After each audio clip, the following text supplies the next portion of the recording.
ሆኖ መጮህ ጀመረ። እንደርሱ ነቢያቱ ፈኑ ዲከ ማርያም አቤቱ እጅህን ላክ ብለው መጮህ ጀመሩ። ነቢያቱ ካህናቱ በሰውት መስዋዕት ባጤሱት ዕጣን እንዳልደሙ ሲያጠይቅ ነው።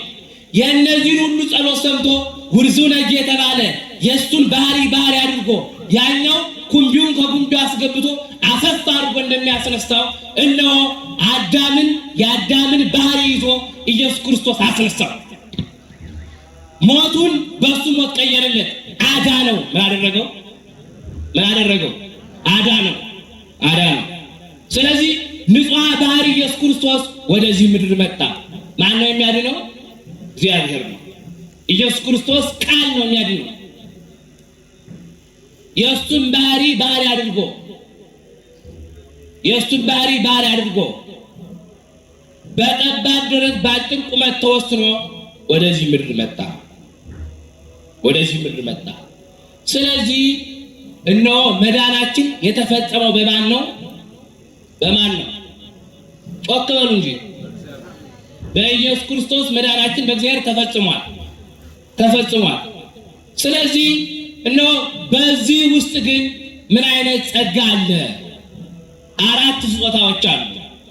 የመጀመሪያ ኃጢአት ካመጣው ፍዳ ሁሉ ድነናል። ምን ብለናል?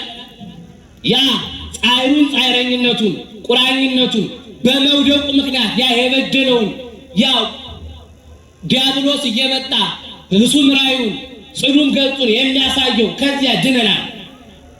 ድነታችን እነሆ ትምህርተ ድነታችን የዳነው አለ፣ እየዳነው ያለ አለ፣ የምንድነው አለ። ለሶስት ከፍለን እናገራለን ማለት ነው። የዳናቸው ነገሮች አሉ፣ ከዚህ ድነናል። ሁለተኛ አዳም ባህሪው ጎስቁሎ ነበር ብያቸዋለሁ፣ ፈጣሪውን አወቀ። ሶስተኛ ሐዲስ ተፈጥሮ ተሰጠው፣ ሐዲስ ተፈጥሮ። አራተኛ በቅድስና እግዚአብሔርን መሰለ። ማንም መሰለ? እግዚአብሔር መሰለ። ስለዚህ እንደዚህ ከሆነ በጸጋው ድናችኋል ለምን ይባላል የሚለውን ይሄንን እነሆ ቅዱስ ጳውሎስ ለኤፌሶን ሰዎች የጻፈላቸውን እናንብበው። እንዲህ ይላል፣ በእነዚህም ልጆች መካከል እኛ ሁላችን ደግሞ የሥጋችንና የልቡናችንን ፈቃድ እያደረግን በሥጋችን ምኞት በፊት እንኖር ነበረ። እንደ ሌሎቹም ደግሞ ከፍጥረታችን የቁጣ ልጆች ነበርን። ነገር ግን እግዚአብሔር በምሕረቱ ባለጠጋ ስለሆነ ከወደደን ከትልቅ ፍቅሩ የተነሳ በበደላችን ሙታን እንኳን በሆነ ጊዜ ከክርስቶስ ጋር ሕይወትን ሰጠን። በጸጋ ድናችኋል ይላል። በምን ድናችኋል? በጸጋ ድናችኋል። አሁን ጸጋ ያለው ቅዱስ ጳውሎስ ምንድን ነው? ጸጋ ያለው ቅዱስ ጳውሎስ ምንድን? ይሄንን ብዬ ለመምህር ሰጣለሁ። ጸጋና እምነትን የሚለውን ብቻ ይቄ ማለት ነው። እነሆ ጸጋው በእምነት አድኗቸዋል፣ ይህም የእግዚአብሔር ስጦታ እንጂ ከእናንተ አይደለም፣ ማንም እንዳይመካ ከሥራ አይደለም ይላል ዝቅ ብሎ ደግሞ። ስለዚህ እምነት እና ጸጋ፣ ተግባር የሚሉ ቃላቶች እናገኛለን። እነሆ እምነት የሚለውን ቃል ለመናገር ጥቂት ለመዳን ከማመን ቀጥሎ ለድነት ወሳኝና አስፈላጊ የሆኑ ምስጢራት ይፈጸማሉ። አሚን ወይም እምነት መሰረት ነው። እምነት ምንድነው? መሰረት። አሚን እሰ መሰረት ይእቲ ወካልአኔሃ ህንፃ ወምልቅ እሙንቱ ይላል ቅዱስ ዮሐንስ። እምነት መሰረት ነው። ሌላው በእምነት መሰረትነት የሚሰራ ነው። ስለዚህ ልክ ለመዳን ምን እናደርጋለን ከተባለ በመጀመሪያ እንጠመቃለን። ምን እናደርጋለን? ጮክ በሉ። እንጠመቃለን። ከዛ በኋላ እንታተማለን።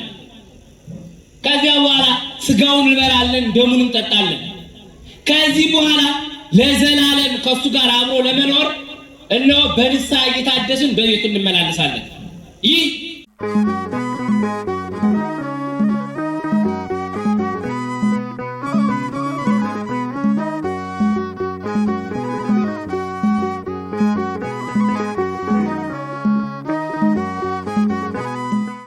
ሰዎች የእናታችን የእመቤታችን የእመቤታችን የቅድስት ድንግል ማርያም ወዳጆች፣ የቅዱሳን መላእክት፣ የጻድቃን በዚህ ክበብ ውስጥ የሰበሰበን አምላክ ቅዱስ ገብርኤል ክብር ምስጋና ይድረሰው። ሴተኞችን ቀስቅሷቸው በእልልታ በጭብጨባስ። ምክንያቱም ከዚህ የሚቀርብልን ጥያቄ የህይወት ጥያቄ ነው። ይህ ጥያቄ በትውልዱ የሚጠየቅ ጥያቄ ነው። የህይወታችን ጉዳይ ነው። በዘመኑ ሁሉ ቤተክርስቲያን ጥያቄ ይነሳባታል። ቅድስት ቤተክርስቲያን ደግሞ በመምህራኗ በኩል ትላለው። ቅድስት ቤተክርስቲያን እስከ ዓለም ፍጻሜ በትውልዱ በአፋም በውስጥም ያሉ ልጆቿም ከውጭም ያሉ ሰዎች ጥያቄ ያነሳሉ። ለሚነሳው ሁሉ ጥያቄ ባሕረ ጥበባት የሆነች ቅድስት ቤተክርስቲያን በተለያየ አንጻር እያደረገች ምላሽ ትሰጣለች። ቤተክርስቲያን ምላሾቿ ለትውልዱ የማያልቅ ነው። በእያንዳንዱ ጉዳይ ላይ መልስ አላት ቤተክርስቲያን። በዚህ ምክንያት ባሕረ ጥበባት ትባላለች። ተዝቆ የማያልቅ እውቀት ያለባት ስለሆነች ማለት ነው። እውቀትን ከምስጢር ምስጢርን ከትርጓሜ አስተባብራ በመምህራኖቿ በኩል ትሰጣለች። ይልቁንም በዚህ ዘመን ቤተክርስቲያንን ያልተጠጉ ኦርቶዶክሳውያን በተለይም መምህራንን ጠጋ ብለው የማይጠይቁ እንዲሁ ደግሞ በአፋ ባሉ ወንድሞች ወይ ደግሞ ቢጻሳውያን ሐሰተኛ ወንድሞችን እነሱን የሚሰሙ መጽሐፍ ቅዱስን ብቻ የሚከተሉ መጽሐፍ ቅዱስን በጥሬው እያነበቡ የሚጣላባቸው መጽሐፍ ቅዱስን ባለመረዳታቸው መጽሐፍ ቅዱስ አንዱ በአንዱ ይጣላል በሚል እሳቤ ግራ የተጋቡ ወንድሞችን ምላሽ ያነሳሉ በየዘመናቱ። ቤተክርስቲያን ደግሞ ምን ትላለች? ነገሩኝ ምን ትላለች? ምላሽ ትሰጣለች። አንድ አራት ጥያቄዎች ይነሳሉ በትውልድ ውስጥ። ከአራተኛው የመጀመሪያው በዚህ በኤፌሶን መልእክቱ ቅዱስ ጳውሎስ ምዕራፍ 2 ቁጥር 8 እና በቅዱስ ያዕቆብ በመልእክቱ ምዕራፍ 2 ቁጥር 26 ላይ የሚቃረን የሚመስል ሐሳብ አለ። ቅድስት ቤተክርስቲያን ግን ሁለቱን አንድ አድርጋ አስማምታ ምላሽ ሰጣለች። በሁለቱ ላይ የመጀመሪያው ምንድነው? ቅዱስ ጳውሎስ የሚናገራት ቃል አለች። መናፍቃንም ያነሳሉ ወንድሞቻችን እዚህ ከእምነት ውጭ የሆኑት ምንድነው የሚሉት? በጸጋው ብቻ ድናቸዋል የሚል ሐሳብ ያላቸው አንደኛው ወገኔ ነው። ሁለተኛው ደግሞ ቅድስት ቤተክርስቲያን እምነት ያለ ስራ ያለ እምነት ምን ያለ ነው ነገሩ? ሁለቱ ይጣላል፣ የሚጣላ ይመስላል። ነገር ግን መጽሐፍ እርስ በርሱ የሚጣላ የሚመስልባቸው ሰዎች ከመጽሐፍ ቅዱስ የተጣሉ ናቸው ይላሉ ሊቃውንት። ስለዚህ ቤተክርስቲያን ምን ትላለች የሚለውን ከዚህ ቀጥሎ በቀኝም በግራም ያሉ መምህራኖቻችን በየተራ በዚህ ጉዳይ ላይ የመጀመሪያው ጥያቄ ስለሆነ እያንዳንዳቸው ምላሽ ይሰጡናል።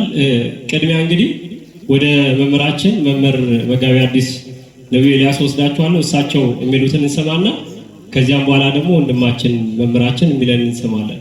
ወደ መምህራችን። በስመ አብ ወወልድ ወመንፈስ ቅዱስ አሐዱ አምላክ አሜን። በባህሪው ሞት በመንግስቱ ሽረት የሌለበት ዘላለም ሥላሴ እየተባለ በአፈ መላእክት በልሳነ ስብሐት ሲሰለስ ሲቀደስ የሚኖር ቸርነት የባህሪ የሆነ አምላክ እግዚአብሔር ስሙ የተመሰገነ ይሁን። እናታችን ቅድስተ ቅዱሳን ንጽሕተ ንጹሐን ወላዲተ አምላክ የእርሷም ስም የተመሰገነ ይሁን። ቅዱሳን ጻድቃን ሰማዕታት፣ ደናግል፣ መነኮሳት ይልቅም ዛሬ የምናከብረው ታላቁ ቅዱስ ገብርኤል ስሙ የተመሰገነ ይሁን። ከሩቅም ከቅርብም የመጣችሁ በእግዚአብሔር ፍጹም ሰላም እንደምን ዋላችሁ፣ እንደምን አመሻችሁ። ከዚህ አስቀድሞ መርሐ ግብር ሲመሩልን የነበሩት ዝማሬውን ሲዘምሩልን የነበሩት እህቶቻችን ወንድሞቻችን ለእነሱ ሁሉ ቃሎት ያሰማልን። እንግዲህ በቤተ ክርስቲያን አንደኛው ቤተ ክርስቲያን ህልውና እንድትኖር የሚያረጋት ነገር ከመምህራን ጥያቄ ይነሳል፣ ከመምህራን ምላሽ ይመለሳል። ከቤተ ክርስቲያናችን ከአራቱ ጉባኤያት መካከል አንደኛው ጉባኤ በተለይ ደግሞ መጽሐፍተ ሊቃውንት የሚባለው እሱ ጉባኤ የሆነው መጽሐፍ የተለያዩ ሊቃውንት የተናገሩት መጽሐፍ ያ መጽሐፍ ብዙውን የተሰበሰበው አንዳንዱ ምዕመናን ከጠየቁት ጥያቄ የተነሳ ነው። አንዳንዱ መናፍቃን ከመካዳቸው የተነሳ ነው። አንዳንዶቹ ደግሞ እነሆ እንዲህ ተብሎ መጽሐፍ ይተረጎማል፣ ይህ ማለት ለዚህ ነው ተብሎ የጻፉትን ነው። ያንን ሰብስባ ቤተክርስቲያን አንድ አድርጋ አንድ መድብር አድርጋ በየዘመናቱ ክርስቶስ ከተነሳበት ጊዜ ጀምሮ የሐዋርያትን ቃል ጀምሮ እስከ ጉባኤ ኒቂያ ከዚያም በኋላ አልፎ እስከ 400ኛው ዘመን ከዛም በአንድ ሺህ ምናምን ዘመን የተነሱትን የነዛን ሁሉ ሊቃውንት ትምህርታቸውን የጥያቄዎቹን መልስ ሰብስባ አኑራለች ማለት ነው። ስለዚህ አንደኛው ቤተክርስቲያን ህልውና የምትኖርበት ከምዕመናን የሚመጣው ጥያቄ ነው። ታዲያ ቤተክርስቲያን እነሆ ረጅም ዘመናት ስለ መዳን አስተምራለች። ስለምን አስተምራለች? ስለ መዳን። እንግዲህ የጥያቄው ልብ እንግዲህ ይዛችሁት እንድትሄዱ ከእናንተ የመጣ ጥያቄ ቢሆንም በጸጋው ድናችኋል፣ በጸጋ ብቻ ድናችኋል የሚል ቃል አለ። ደግሞ ሃይማኖት እንተ አልባቲ ምግባር ምውቲት ይላል ቅዱስ ያዕቆብ። ሃይማኖት ምግባር የሌላት ሃይማኖት የሞተች ነች ይላል። ይህ ሁለቱ እንዴት ነው አይጋጭም ወይ ለሚለው ለዚህ ነው ምላሽ የምንሰጠው ማለት ነው። ከዚህ መካከል ልብ ብላችሁ እንድትሄዱ በኋላ እናነሳዋለን። በጸጋው ብቻ ድናችኋል የሚል የመጽሐፍ ቅዱስ ቃል የለም። ብቻ የሚለው ቃል ኋላ በ16ኛው መቶ ክፍለ ዘመን ተደፋፍሮ ማርቲን ሉተር የጨመረው አምስቱ ብቻዎች የምንላቸው ማለት ነው። የአንደኛው ብቻ ነው እንጂ ቅዱስ ጳውሎስ እነሆ በኤፌሶን መልእክቱ በምዕራፍ 2 ላይ የተናገረው በጸጋ ድናችኋል እንጂ በጸጋው ብቻ ድናችኋል አለ። ስለዚህ መዳን መጀመሪያ ምንድን ነው? በመጽሐፍ ቅዱስ እነሆ ልክ ዘፍጥረት እንደጀመረ ጥቂት ምዕራፎችን ከሄደ በኋላ ኖህ ከነቤተሰቦቹ በመርከብ ድኗል። ምን ብሏል? ድኗል። ይህንን መሰለ ድነት አለ። ከሞት መዳን። ከምን መዳን ማለት አንዳንድ ጊዜ መጽሐፍ መዳን ብቻ የሚል ቃል ድነት የሚል ቃል ብቻ ስላገኘን ዘለን ወስደን ከነፍስ ጋር አናቆራኘውም፣ ከመስቀል ጋር አናዛምደውም። መዳን ለእያንዳንዱ ምዕራፍ ምንድነው? መጽሐፍ ቅዱስን አንብብዋ ለመልእክታ እንጥንታ እስከ ተፍጻሜታ ይላል ቅዱስ አትናቴዎስ። መጽሐፍ ስታነብ ከላይ ጀምረ እስከ ታች እስከ ህዳጉ ድረስ አንብብ ይላል። እስከ ምን ድረስ? እስከ ህዳጉ ድረስ። አንድ ቃል ብቻ አንጠልጥለህ አትሩጥ ይላል ሊቃውንት። መናፍቃን ጫፍ ይዞ መነሳት ልማዳቸው ነው ይላል። ምን ይዞ መነሳት? ጫፍ ይዞ መነሳት። ክርስቲያናዊ የመጽሐፍ ቅዱስ አነባበብ በዛው ለመናገር ምዕራፍ 1 ከቁጥር 2 ምዕራፍ 3 ከቁጥር 4 ስትባሉ ሂዳችሁ ያችን ቁጥር ብቻ አይደለም ማንበብ ያለባችሁ ከላይ ጀምሮ እስከ መጨረሻው ድረስ። ስለዚህ መዳን ኖህ ከሞት በመርከብ ድኗል። ዮሴፍ እነሆ የዮሴፍ ቤተሰቦች እና ያዕቆብ ነገደ በፍስሐ ለረኪበ ኩሉ መፍቅዱ ሶበሰማ በብሔረ ግብፅ ከመ ነግሠ ወልዱ ይላል ታላቁ ሊቅ እነሆ ደራሲው። ያዕቆብ ይድን ዘንድ ከረሃብ ይድን ዘንድ ልጁ ዮሴፍ በግብፅ መንገሱን ሰምቶ ሄደ ይላል። ከምን ይድን ዘንድ? ከረሃብ። ስለዚህ ከሞት ይድን ዘንድ ማለት ነው። በልቶ ነፍሱን ያድናት ዘንድ። ሁለተኛው መዳን እዚያው ዘፍጥረት ላይ አለ። ስለዚህ ከበሽታ መዳን አለ፣ ከሞት መዳን አለ። ዛሬ የተነሳንበት ጥያቄ ግን እነሆ ዘላለማዊ ድነት በኢየሱስ ክርስቶስ አማካኝነት የተገኘውን ድነት ነው ይዘን የተነሳ ነው ማለት ነው። እንደዚህ ከሆነ መዳን ለምን አስፈለገ? መዳን ለምንድን ነው የሚያስፈልገው? አንድ ሰው ህሙም ካልሆነ መዳን አያስፈልገው። ካልወደቀ አይነሳም። ስለዚህ መዳን ለምን አስፈለገ ከተባለ ባለመታዘዝ የሰው ልጅ ከክብር ወደ ሐሳር ከልዕልና ወደ ትሕትና ወድቆ ነበረ። አዳምን ነው ይችን ዕፀ በለስ ከበላ የሞት ሞትን ትሞታለህ ተብሎ ተነግሮት ነበር። አዳም ተደፋፈረና በላ። መብላቱ አይደለም እግዚአብሔርን ያሳዘነው ጭምር። ይገርማችኋል፣ እግዚአብሔር ከበላ ትሞታለህ ብሎት ነበረ። ዲያብሎስ ከበላ ትነግሳለህ፣ ንጉሥ አምላክ ትሆናለህ ነው ያለው። እና እግዚአብሔርን ትቶ ዲያብሎስን አመነ። የመጀመሪያው ስህተቱ ይህ ነው። ልዑለ ባሕሪ ፈጣሪ ፍጥረታት እነሆ አምጻኤ ዓለማት እግዚአብሔር የነገረውን ትቶ ዲያብሎስ ፍጡር የነገረውን አመነ። ስለዚህ ከብሮ ነበረ ተዋረደ፣ ከፍ ብሎ ነበረ ዝቅዝቅ ወደታች ተዋረደ። ባለሀብት ባለጠጋ የነበረው ደህየ። ስለዚህ የመጀመሪያው በዚህ ምክንያት ነው። በዚህ ምክንያት በመጣው ማንነቱ አይሞት የነበረው ሟች ሆነ። ምን ሆነ? ሟች ሆነ። የባህሪ ጉስቁልና ደረሰበት። የባህሪ ጉስቁልናው ይገርማቸዋል። አስቀድሞ ሊነዳቸው፣ ሊገዛቸው፣ ሊያስተዳድራቸው ስም ያወጣላቸውን ሁሉ ያመልካቸው ጀመር። ኢሳይያስ እነሆ አንድ ሰው ወደ ገዳም ወይም ደግሞ ወደ ጫካ ይገባል፣ እንጨቱን ይቆርጠዋል፣ ያንን ይፈልጥና ግማሹን እሳት ይሞቀዋል፣ ግማሹን ይበላበታል፣ ግማሹን ደግሞ ይላል እንጨት ያንን መልክ አበጅቶ ቅርጽ አውጥቶ አንተ አምላኬ ነህ ብሎ ይሰግድለታል። ስለዚህ ሊገዛው ሊነዳው የነበረውን ሊያስተዳድረው የነበረውን ተገዛለት። ዘንዶውን ማምለክ ጀመሩ። በነ ዳንኤል ታይቷል። ስለዚህ የባህሪ ጉስቁልና ደረሰበት። የምን ጉስቁልና? የባህሪ ጉስቁልና ደረሰበት። ቅዱስ ዳዊት እንደውም እንዲህ ይላል፣ ሰብእሰ ክቡር ውእቱ ኢያእመረ ወኮነ ከመ እንስሳ ዘአልቦሙ ልብ። እነሆ ሰው ክቡር መሆኑን አላወቀም፣ ምን ሆነ ይላል? እንደ እንስሶች ሆነ ይላል። እንደምን ሆነ? ከእንስሶችም ብሶ ተገኝቷል በዘመናት። ስለዚህ አንደኛው መዳን ያስፈልገው የባህሪ ጉስቁልና ስለደረሰበት ነው። ዘፍጥረት 3 ከቁጥር 9 ላይ እንደምናገኘው እነሆ አዳም ሸሽቶ ወጥቷል። ስለዚህ ስደተኛ ሆኗል። ምን ሆኗል? ስደተኛ። ስለዚህ በመዳኑ ወደ ቀድሞ ማንነቱ ይመለሳል። ሊቃውንቱ ፈቀደ እግዚእ ሲተረጉሙ ልክ ውዳሴ ማርያም ሲጀምሩ እንዲህ ይላሉ፣ ክብር ቢሉ ልጅነት፣ ቦታ ቢሉ ገነትን ያሰጠው ዘንድ እግዚአብሔር ወደደ። ልጅነቱ ሊያድነው ወደደ። ስለዚህ የቀደመው ቦታውን ገነትን፣ የቀደመ ክብሩን ልጅነትን አስመለሰለት። ሸሽቶ የነበረ ባለርስት ሆነ። ባለምን ሆነ? ባለርስት ሆነ። ባለርስት የነበረው ነበረ ከቦታው ጠፍቶ ታጉሎ የነበረው፣ ስደተኛ ሆኖ የነበረው፣ ያሳድዱት የነበሩት። በዚህ ምክንያት መዳን አስፈልጎታል ማለት ነው። ስለዚህ በመጨረሻ ላይ ታዲያ እንደዚህ ከሆነ ማን ነው የሚያድነን? መዳን ለምን አስፈለገን ብለናል። ስለዚህ መዳን ካስፈለገ ደግሞ የሚያድነን አለ። ምን አለ?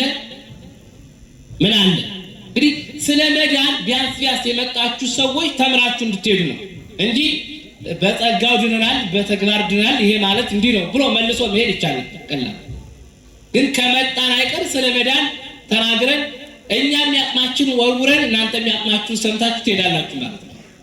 እና ታዲያ ማን ያድን? ያ ተዋርዶ ነበረ፣ የባህሪ ጉስቁልና ደርሶበት ነበረ፣ ስደተኛ ሆኖ ነበረ፣ እነሆ ደህይቶ ነበረ። ይከብር ዘንድ የቀደመ ክብሩን ያገኝ ዘንድ የባህሪ ጉስቁልና ይመለስለት ዘንድ ከትሕትና ወደ ልዕልና ይወጣ ዘንድ ከሞት ወደ ሕይወት ይመለስ ዘንድ ማን ያድነው? ሰው የበደለው ማን ነው? አላችሁ የላችሁ? አላችሁ? እግዚአብሔር ከእናንተ ጋር ነው። የበደለው ማን ነው? ሰው ነው የበደለው። ስለዚህ የሚክሰው ማን ነው? ጥሩ እኮ ነው። አያችሁ፣ ተገማገምን ማለት ነው። ስለዚህ የበደለው ሰው ነው። የሚክሰው ማን ነው? እግዚአብሔር። ሰው በድሎ የሚክሰው ሰው ነው። ጥሩ ነው፣ ችግር የለውም መከራከሩ። ግን ሰው በድሎ የሚክሰው ማን ነው? የበደለው አካል ነው የሚክሰው። ካልሆነ ካሳ ይባላል። ምንድነው የተባለው? እነሆ ሲወጣ ሞትን ትሞታለህ ተብሎ ተፈርዶበት ነበረ። ስለዚህ መሞት አለበት። ምን ማለት አለበት? መሞት አለበት። ሞቶ መቅረት የለበትም። ሞቱ የበደሉ ውጤት ነው። ስለዚህ ሞትን ማሸነፍ አለበት። ይህን ሁሉ የሚያደርገው ደግሞ እግዚአብሔር ነው። ማን ነው? ሰውም እግዚአብሔር ያላችሁ ትክክል ናችሁ ማለት ሰውም እግዚአብሔር ነው። ለምንድን? ሞትን የሚያሸንፍ ሞትን ድል የሚያደርገው የሞትን ጻይሩን ጻይረኝነቱን የሚያጠፋው እግዚአብሔር ነው። የማይሞት አካል ያልበደለ አካል ያስፈልጋል። መላእክት እንዳይክሱ መላእክት እነሆ የሰው አካል የላቸውም። ስለዚህ መካስ አይችሉም። ነቢያት እንዳይክሱ እነሆ ነቢያት ራሳቸው በበደል የወደቁ ናቸው። በበደል ውስጥ የሚጮሁ የሚቃትቱ ናቸው። ሊቃውንቱ ይህንን በአበይት ነጌ፣ በውርዙ ነጌ እና በአብይ ነጌ ከዛ በኋላ በአበይት ነጌያትና በመጨረሻ በውርዙ ነጌ ይመስላሉ። ዝሆን ማለት ነው። እነሆ ተደግፋችሁት እንዳላችሁት ዛፍ እንደዚህ ዝሆን ወርቹ በጠነከረ ጊዜ ጉልበቱ አይታጠፍም። ስለዚህ አዳኞች ምን ያደርጋሉ? ያንን ዛፍ ይቆርጡታል። ምን ያደርጉታል? ልብ ብላችሁ ስሙ። ምን ያደርጉታል? ይቆርጡታል። ይቆርጡና ዛፉን ሳይለያዩ ያልተቆረጠ አስመስለው ጭቃ ቀብተውት ይሄዳሉ። ዝሆኑ እንደለመደው መጥቶ ይደገፈዋል። ሲደገፈው ዛፉ ምን ሆኗል? ተቆርጧል። ስለዚህ ምን ይሆናል? ዝሆን ይወድቃል።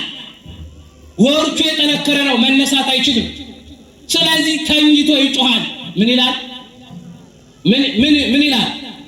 ተኝቶ ይጮሃል። እንደሱ የሆኑ አበይት ነጊያት ጩኸቱን ይሰሙና ይመጣሉ። እነሱም እንደርሱ ወርቻቸው የጠነከረ ጉልበታቸው መታቀፍ የማይችል ነውና አብረውት ይጮሃሉ። የሁለቱን ጩኸት ሰምቶ ውርዙ ነጌ ካለበት ቦታ እየሮጠ መጥቶ ኩልቢውን ከጉልቢው አገጥሞ አፈፍ አድርጎ ያስነሳዋል። ሊቃውንቱ ይህንን አብይ ነጌ የተባለው አዳም ነው። አዳኞች የተባሉ ዲያብሎስ ነው። የወደቀው አዳም በዕፀ በለስ ምክንያት ነው። ዕፀ በለስን በልቶ ወደቀ። አዳም ወድቆ መነሳት አልቻለም። ወርቹ እንደጠነከረ እነሆ ኃጢአትን ሰርቷል፣ በደልን ፈጽሟልና ከተኛበት ሆኖ መጮህ ጀመረ።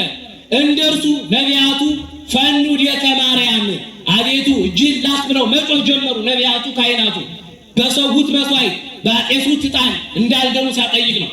የእነዚህን ሁሉ ጸሎት ሰምቶ ውርዙ ነጌ የተባለ የእሱን ባህሪ አድርጎ ያኛው ኩምቢውን ከጉምቢው አስገብቶ አፈፍ አድርጎ እንደሚያስነሳው እነሆ የአዳምን ባህሪ ይዞ ኢየሱስ ክርስቶስ አስነሳው። ሞቱን በሱ ሞት ቀየረለት፣ አዳነው። ምን አደረገው? አዳነው። ስለዚህ ንጹሐ ባህሪ ኢየሱስ ክርስቶስ ወደዚህ ምድር መጣ። ማን ነው የሚያድነው? እግዚአብሔር ነው። ኢየሱስ ክርስቶስ ቃል ነው የሚያድነው። የእሱን ባህሪ አድርጎ በጠባብ ደረት በአጭር ቁመት ተወስኖ ወደዚህ ምድር መጣ። ስለዚህ እነሆ መዳናችን የተፈጸመው በማን ነው? ጮክ በሉ እንጂ። በኢየሱስ ክርስቶስ መዳናችን በእግዚአብሔር ተፈጽሟል። ስለዚህ እነሆ በዚህ ውስጥ ግን ምን አይነት ጸጋ አለ? 4 ስጦታዎች አሉ። የመጀመሪያ ኃጢአት ካመጣው ፍዳ ሁሉ ድነናል። ምን ብለናል? ያ ጻይረኝነቱን ቁራኝነቱን በመውደቁ ምክንያት ያ የበደለውን ያ ዲያብሎስ እየመጣ ህሱም ራዩን ጽኑም ገጹን የሚያሳየው ከዚያ ድነናል። ድነታችን እነሆ ትምህርተ ድነታችን የዳነው አለ፣ እየዳነው ያለ አለ፣ የምንድነው አለ። ለሶስት ከፍለን እናገራለን ማለት ነው። የዳናቸው ነገሮች አሉ። ከዚህ ድነናል። ሁለተኛ አዳም ባህሪው ጎስቁሎ ነበር ብያቸዋለሁ፣ ፈጣሪውን አወቀ። ሶስተኛ ሐዲስ ተፈጥሮ ተሰጠው፣ ሐዲስ ተፈጥሮ። አራተኛ በቅድስና እግዚአብሔርን መሰለ። ማንም መሰለ? እግዚአብሔር መሰለ። ስለዚህ እንደዚህ ከሆነ በጸጋው ድናችኋል ለምን ይባላል የሚለውን ይሄንን እነሆ ቅዱስ ጳውሎስ ለኤፌሶን ሰዎች የጻፈላቸውን እናንብበው። እንዲህ ይላል፣ በእነዚህም ልጆች መካከል እኛ ሁላችን ደግሞ የሥጋችንና የልቡናችንን ፈቃድ እያደረግን በሥጋችን ምኞት በፊት እንኖር ነበረ። እንደ ሌሎቹም ደግሞ ከፍጥረታችን የቁጣ ልጆች ነበርን። ነገር ግን እግዚአብሔር በምሕረቱ ባለጠጋ ስለሆነ ከወደደን ከትልቅ ፍቅሩ የተነሳ በበደላችን ሙታን እንኳን በሆነ ጊዜ ከክርስቶስ ጋር ሕይወት የሰጠን ከክርስቶስ ጋር ሕይወትን ሰጠን በጸጋ ድናችኋል ይላል። በምን ድናችኋል? በጸጋ ድናችኋል። አሁን ጸጋ ያለው ቅዱስ ጳውሎስ ምንድን ነው? ጸጋ ያለው ቅዱስ ጳውሎስ ምንድን ነው? ይሄንን ብዬ ለመምህር ሰጣለሁ። ጸጋና እምነትን የሚለውን ብቻ ይቼ ማለት ነው። እነሆ ጸጋው በእምነት አድኗቸዋል፣ ይህም የእግዚአብሔር ስጦታ እንጂ ከእናንተ አይደለም፣ ማንም እንዳይመካ ከስራ አይደለም ይላል ዝቅ ብሎ ደግሞ። ስለዚህ እምነት እና ጸጋ፣ ተግባር የሚሉ ቃላቶች እናገኛለን። እነሆ እምነት የሚለውን ቃል ለመናገር ጥቂት ለመዳን ከማመን ቀጥሎ ለድነት ወሳኝና አስፈላጊ የሆኑ ምስጢራት ይፈጸማሉ። አሚን ወይም እምነት መሰረት ነው። እምነት ምንድነው? መሰረት። አሚን እሰ መሰረቱ ኢቲ ወካላኔሃ ህንፃ ወንድቅ ሙንቱ ለቅዱስ ዮሐንስ። እምነት መሰረት ነው። ሌላው በእምነት መሰረትነት የሚሰራ ነው። ስለዚህ ልክ ለመዳን ምን እናደርጋለን ከተባለ በመጀመሪያ እንጠመቃለን። ምን እናደርጋለን? ጮክ በሉ። እንጠመቃለን። ከዛ በኋላ እንታተማለን። ከዚያ በኋላ ስጋውን እንበላለን፣ ደሙን እንጠጣለን። ከዚህ በኋላ ለዘላለም ከሱ ጋር አብሮ ለመኖር እነሆ በንስሐ እየታደስን በቤቱ እንመላለሳለን። ይህ የመዳን መንገድ ነው። የምን መንገድ ነው? የመዳን መንገድ ነው። ታዲያ በጸጋ ድናችኋል የሚለው ምንድን ነው? ቅዱስ ጳውሎስ ለምንድን ነው እንዲህ የሚለን ካልን ጸጋ የሕግ ስራ እያለ ቅዱስ ጳውሎስ የሚናገረው ከመዳን ጋር ከዚህኛው መዳን ጋር እነሆ እየነገራቸው ነው። የሚነግራቸው ለአይሁዳውያን ነው። ለማን ነው? ያው መጽሐፍ ቅድም መርሃ ግብር መሪው ሲናገሩ ነበሩ። እርግጥም ጠያቂም ሲናገሩ ነበር። መጽሐፍ ቅዱስን ካልሆነ ቦታ የሚጠቅሱ ካልተጠቀሰበት ቦታ ላይ የሚጠቅሱ ሰዎች አሉ። እነሆ ቅዱስ ጳውሎስ በጸጋው ድናችኋል በስራ አይደለም እያለ የሚናገረው አሁን ስለምንሰራቸው ምግባራቶች አይደለም። ቅዱስ ጳውሎስ ስራ እያለ ያለው እነሆ ስም ማጤሱን ደም ማፍሰሱን ነው። እነሆ በኦሪት ስም ካልጤሰ ደም ካልፈሰሰ ፍሬት አይመጣም ብለው ያምኑ ነበር። ዛሬ ግን ምዕረፎ አርሶ አንድ ጊዜ ኢየሱስ ክርስቶስ ወደ መስቀሉ ወጣ፣ ስጋውን ደሙን አፈሰሰልን።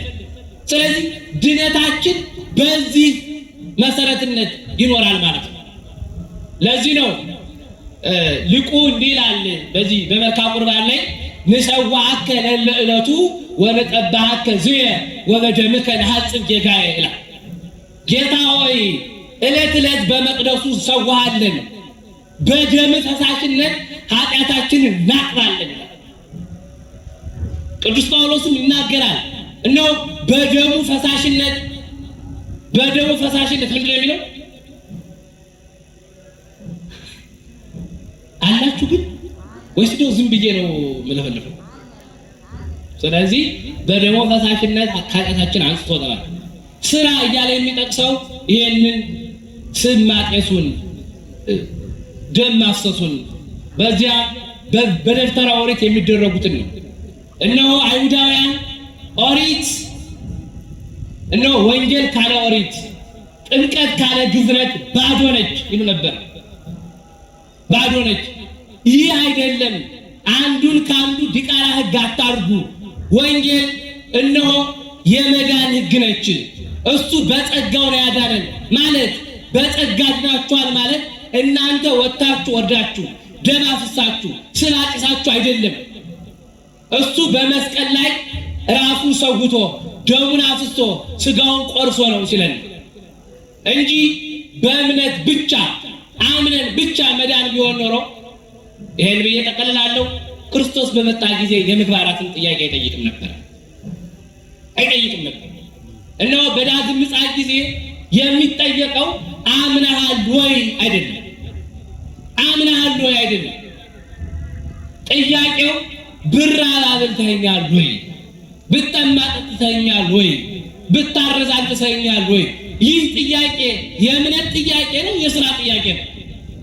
የስራ ጥያቄ ነው። የተግባር ጥያቄ ነው። እምነት የሌላቸውም አይጠየቁም። ቀድሞም አላመኑበትም። ስለዚህ አምነው ስራ ያልሰሩትን ነው የሚጠይቀው። ስለዚህ እነሆ አንድ ጥቅስ አንጠልጥሎ ለመጽሐፍ ቅዱስ ነው ያልተገባ የሆኑ ሰዎች እንዲህ ጥያቄ ይጠይቃሉ። ስለዚህ መዳን እነሆ ሂደታዊ ነው፣ ቅጽበታዊ አይደለም። እምነት ብቻ ስለያዝን የምንድን አይደለም። እምነትን ከተግባር ጋር አስተባብረን ነው። እምነት አምነን ተግባር ካልሰራን የሞተች ነች። ስራ ብቻ የምንሰራ ከሆነ እንደ ቆርኔሌዎስ እንደነ ቅዱስ ጴጥሮስ ያሉ መምህራኖች ይላካሉ የሚያስተምሩ፣ በተግባር ብቻ አትድን። ስለዚህ መዳናችን እንዲህ ነው ማለት ነው። ደግሞ እኔ ያጎደልኩትን ሞልተው ደግሞ መምህር ይናገራሉ። ለዚህ ላይ ጨርሳለሁ። ስብሐት ለእግዚአብሔር። ስናበዛው ይቅርታ። ቃለ ሕይወት ያሰማልን።